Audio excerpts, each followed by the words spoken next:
what is the current thought process of the Jews? Or what do they believe? How much do they believe in the Prophet Muhammad? Especially the books say that the Prophet is still waiting. What's the collective wisdom or knowledge that we know of? You see, had you asked me this question 3 months ago, I would have answered it differently. For the last 2 months or so, I've been in regular communication with a Jew rabbi. And, it's a very interesting experience that I've had with him. I don't want to rush to any conclusions, nor would I want to ask him this question directly.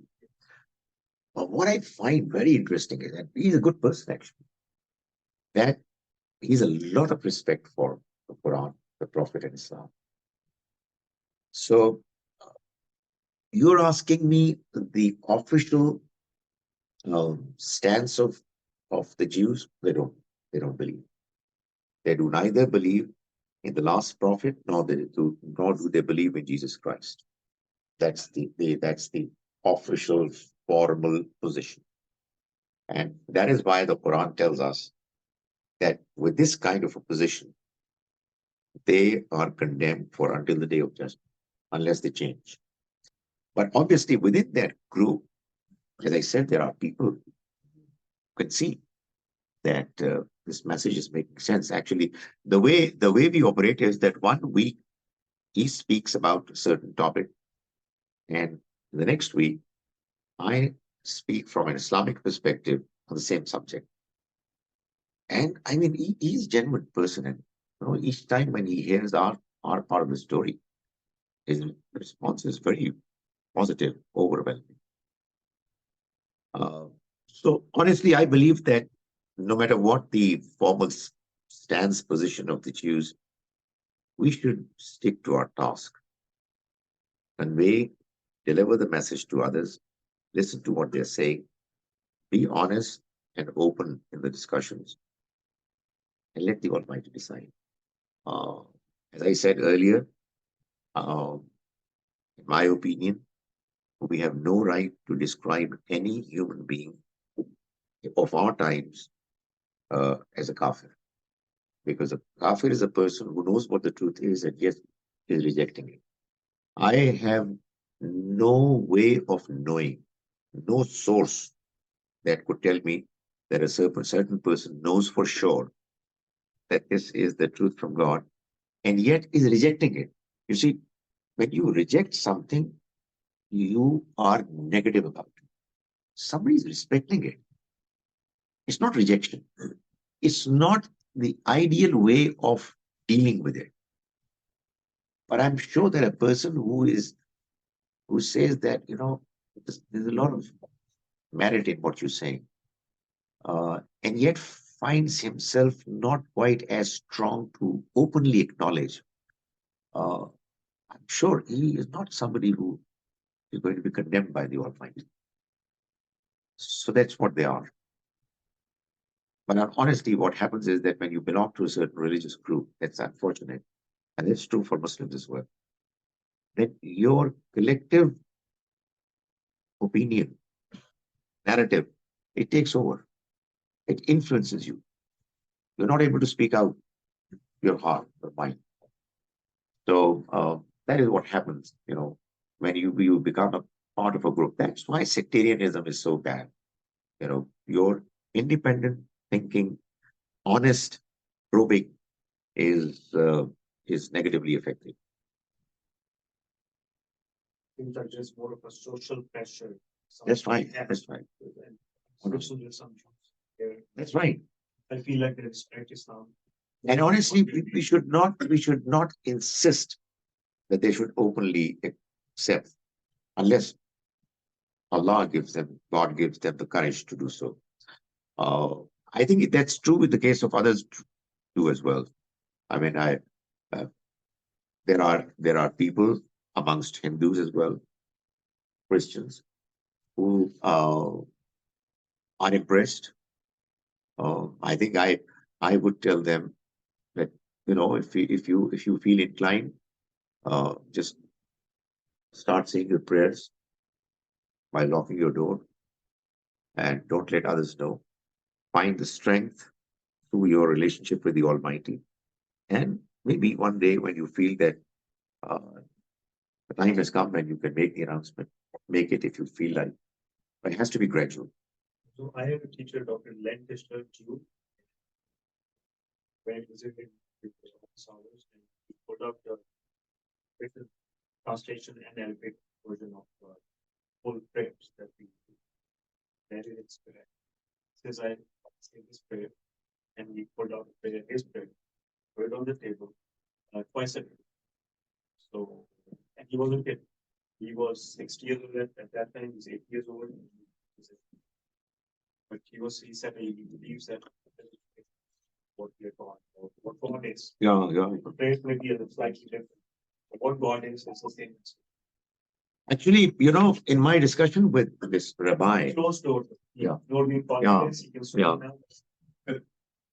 he, what I felt was, my honest opinion is, what I felt was that it's the same message, except for the fact that the Jews have lost some important elements of it. And if somebody wants to be honest, but actually acknowledge that, yeah, we have got it. This is what we were missing. I mean, interestingly, I don't want him to realize that, I'm saying something against him. I'm not saying it. Um, he did actually acknowledge when he was talking about the worship of God that our prayers do not have quite as many prostrations, sujood, as you Muslims have. Yep.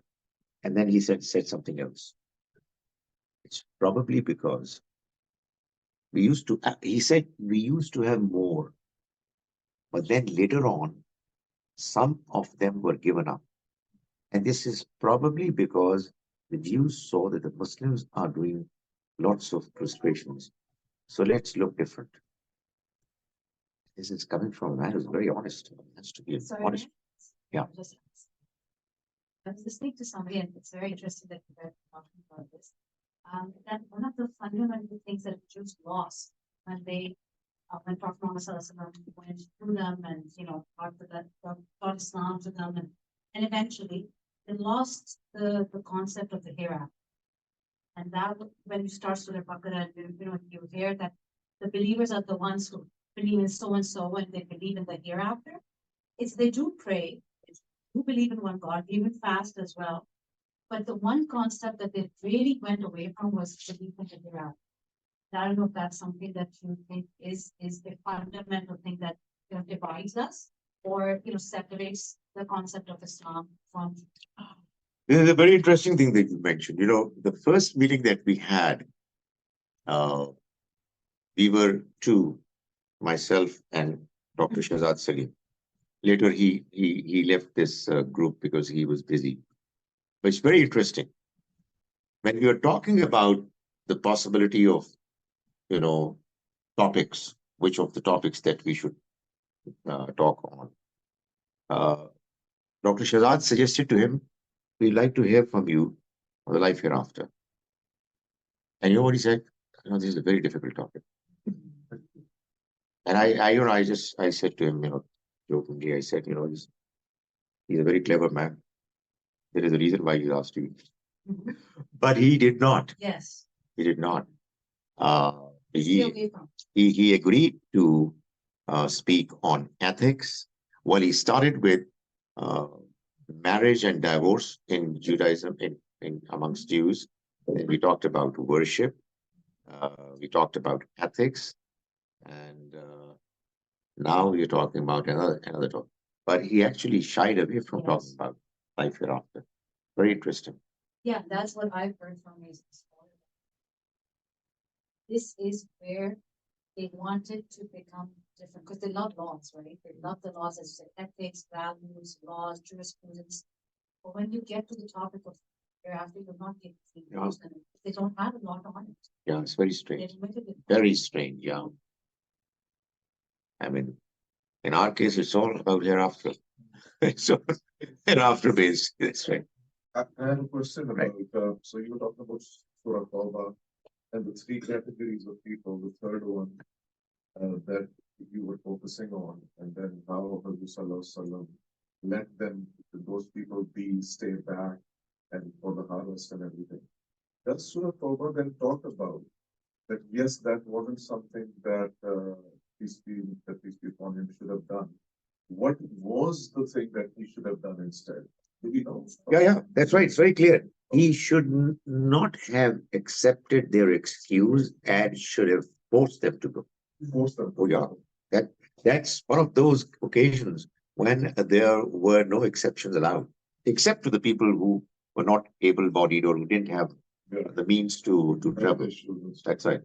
Otherwise, it was decided to be a way of distinguishing the believers from hypocrites. So if they still wouldn't have gone with him, that would That would have exposed the them. rest of them. Right. Yeah.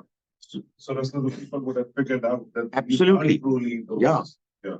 But because they had the permission from the Prophet, And they- a quick permission was given to them. yeah, As opposed to that, right. the message is that you should have kind of interrogated them or asked them a little bit more, that there should be a bigger or a valid reason, a more valid reason than that. That's right. I mean, you should have said, no, sorry, let's go. You have to. Yeah, we have to. And the Quran is clear that the believers, they all went willingly. Though even those who didn't have the means, they felt really bad about the fact that they couldn't accompany the Prophet and the companions. So that is where your faith and lack of faith, they were clearly visible as distinct categories. So Allah is basically then not only kind of questioning, the decision that Allah made, but also saying that this was the right way to go. In Actually, every single instance, you gave 2 or 3 examples. Yeah. So in every single instance, the actual answer has been provided. right. That is, the blind man should have been given more attention. You should not have decided that you're not going to consume honey. So it's very clear mention in all cases. But you really have to have that open mind and patience, and I don't know what to call that, where when something is being questioned of our last prophet, who people who have, are very near and dear to, when you question that, people all of a sudden think, some of us, that it's blasphemy, because you're saying that he wasn't 100% correct. How can that be? Yeah. And how, if you heard about what happened with Junaid and Sher, when he questioned something or he said, this is not what happened with Mr. Aisha and all that, people make a very big deal about this. So I guess people have to be a little bit more open-minded. And if Islam probably gives that message that you have to be open-minded about these types of things, it's okay to question stuff like that. Absolutely. I mean, allow me to say, you see, whether we are talking about Muslims or whether we are talking about Christians or Jews or any other community, what you hear, observe, and experience within your society are your norms of the society. They are the traditions of your society. That is not faith. Faith is what is described by the text, by the Quran. So it's not just the Jews who are challenged. It's the Muslims who are challenged as well. Every individual Muslim has to accept faith on his or her own, and that really means that you have to read the Quran and understand what the Quran is saying, and then reject what you had been believing in and accepting earlier. It's an ongoing process. That is what I keep saying to my Muslim brothers and sisters. We were born Muslims. it really is, there was nothing that we contributed in being a Muslim. That is the starting point for us. And from there, we have to proceed to acquire and go for the right faith, which can only be had uh, when we are going to read the Quran with an open mind and understand it properly. And when we're going to start this process, it's going to challenge us because there are obstacles. So, we are very fond of describing non-Muslims as kafirs, as people who are rejected by the Almighty. It could be similar in our case as well. Allah is fair, His God is praised. He is going to treat everybody on the basis of the same principle, same criteria. Yeah, question. And the said that all the believers had to go to the book. What if one the hypocrites just acted like they also were a believer and also? That's a good question. That's a very good question. What you find in Surah At-Tawbah is that there were some people who, not exactly hypocrites, but they had contacts with the hypocrites. They went along with others. And the Quran points out that they were causing problems. And the Quran also says that had these people gone, the Quran says it's good that they didn't go. Had they gone, they would have caused problems for you. And there are still others who are with you, who have contacts with them. And they're not a great company for Muslims. So some of them went. You see, when you talk about hypocrisy, it's not black and white. There are some people who are on the verge of hypocrisy and they go through experiences and they start growing stronger in their evil, inclinations. There are others who are weak, but because of experiences that they go through, they're able to realize that what they're doing was wrong, and therefore they got the chance of repenting. So you see, all humans, all individuals are different, and every human being is going through an experience of a genuine test, and it's through that test that he or she is going through. The individual is showing to the Almighty whether he or she deserves to be declared as successful or otherwise. So likewise, there were some people who were kind of hypocrites who went along because they had no choice. So their behavior during the journey was indicating that the faith is not truly there, in their hearts. But yeah, that's a good question. Sorry. Just wondering, the rabbi you are in touch with, what's his stance on what's going on in the Middle East and the claim that Israel says that this is our land? I don't know if you had the opportunity to discuss this with him. There is only one thing that he mentioned indirectly. I'm very careful in dealing with, I want to approach the more serious things only gradually. But what I know is that one of the things that he mentioned was that the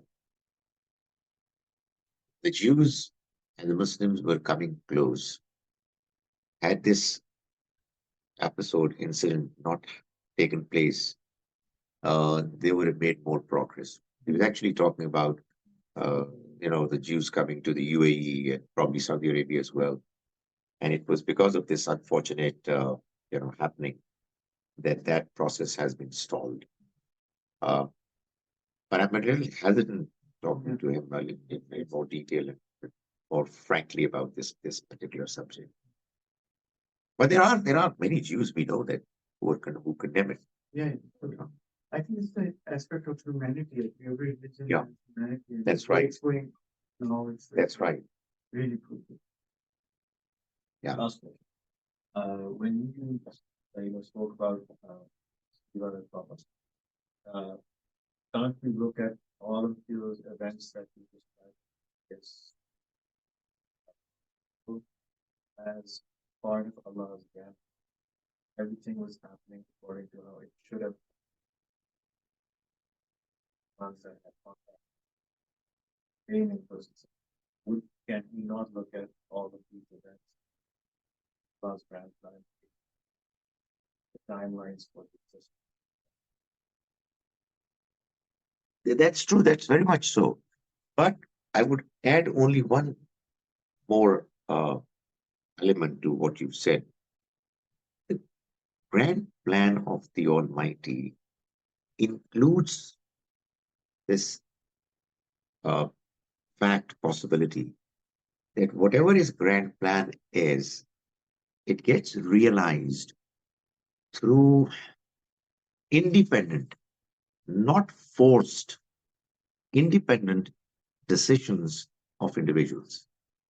Now, it may sound strange, but it's true. We decide on our own volition. We decide independently. And yet, ultimately, what we all decide, it comes down to what the Almighty had decided. The So, question is like, is this independent thought also not planned by the thought? you see, this independent thought is independent insofar as we are choosing to decide ourselves, and therefore we are responsible for it. But what you're saying is that we obviously decide in a scenario where we have got limited options, which are provided by the Almighty. And it's there, I believe, that his grand plan gets the opportunity of getting realized.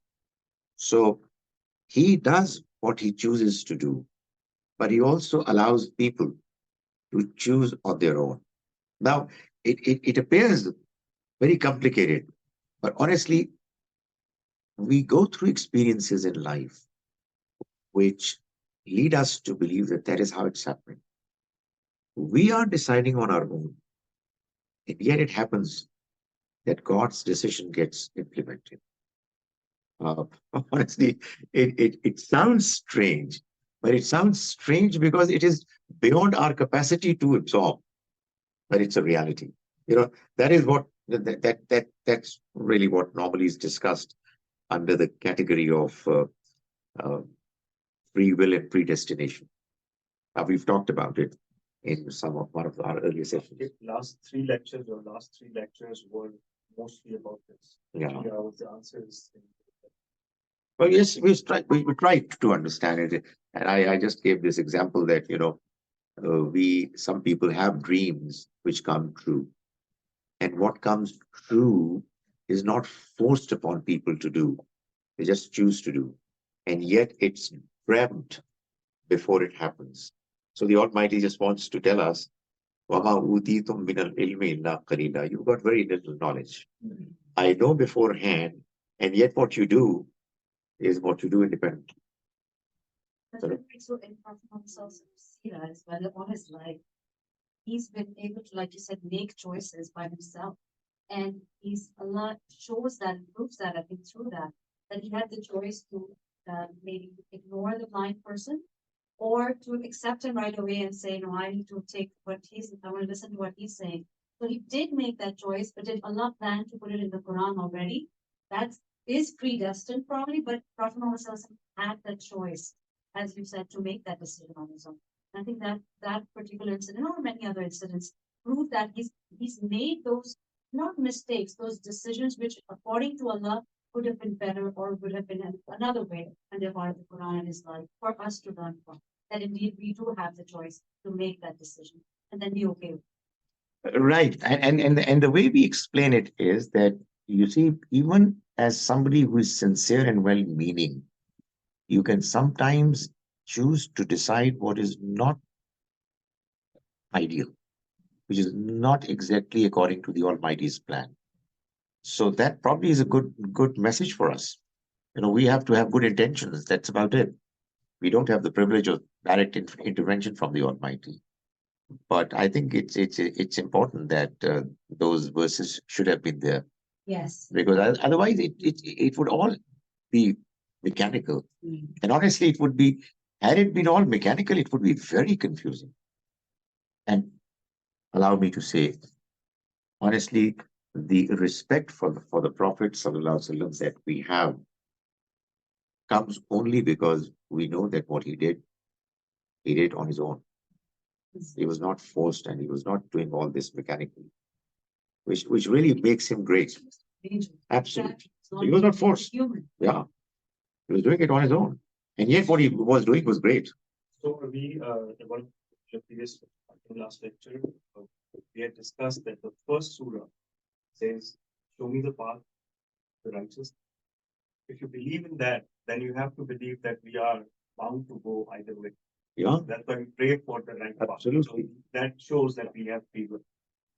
You see, you can't solve the riddle of this life, and you cannot explain the life hereafter. You cannot understand the purpose of this life unless you understand clearly that all humans, all of us, have a free will. It is because of that that we are responsible, accountable to the Almighty. Had we not had it, then there was no question of accountability. I am telling you, and I'm sure you will tell me, that in most part of our lives, we are deciding independently. Even when we are under pressure, even when the circumstances are not allowing us to take free decisions, we're deciding in our minds. There's somebody who is forcing discipline upon ourselves. We are taking that discipline, following it, and inside we are criticizing. That is what my independence is. That is what my free will is. And that is what I'm accountable to the Almighty for. Please. You spoke about, interpretive and the Baha'i aspect of Quran. Is there a particular review that can identify like what proportion of that the where prophet was interpretive aspects of it, and then the remainder is politically because we spoke about conflict of right now. Can we also make that assumption, like I said, this also the grand plan that Allah has for the earth, because you look at thousands of years of history, the way that events have taken place, and rise and fall of powers, and who makes decisions. Can we? But what I've understood is that there are two questions. Yes. As far as the first question is concerned, yeah, the entire Quran is Allah's text. It guides the Prophet, guides humans. The Prophet's life, we talk about the last 23 years of his life in particular, most of it he led independently under the guidance of Wahi, which in some cases gave him direct instructions. In most other cases, he decided on his own. He interpreted. Most of his interpretations went right spot on. They were spot on. Sometimes when he decided something, despite his best intentions, something different from what was correct, well, he was corrected. There are examples in Ahadith as well, that he decided something differently and then he was corrected. So that's one aspect. Well, as far as the other is concerned, the Almighty has his clear principles, policies regarding how nations are going to rise and fall. What are going to be the reasons, contributing factors? So, it's all according to his plan. But as I said earlier, in response to your earlier question, that plan is getting realized despite the freedom to humans. So it is tricky. It's sometimes we cannot completely fathom, the way it's happening, yet it's happening. He is in complete command control. But what makes things a little complicated is the fact that because he has chosen this life of us humans to be a trial, and the next life is going to be the result of the trial, he has given us freedom.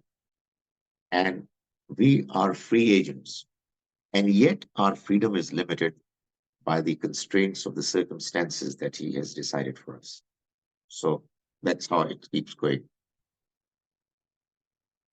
Okay, I think that this session should be over.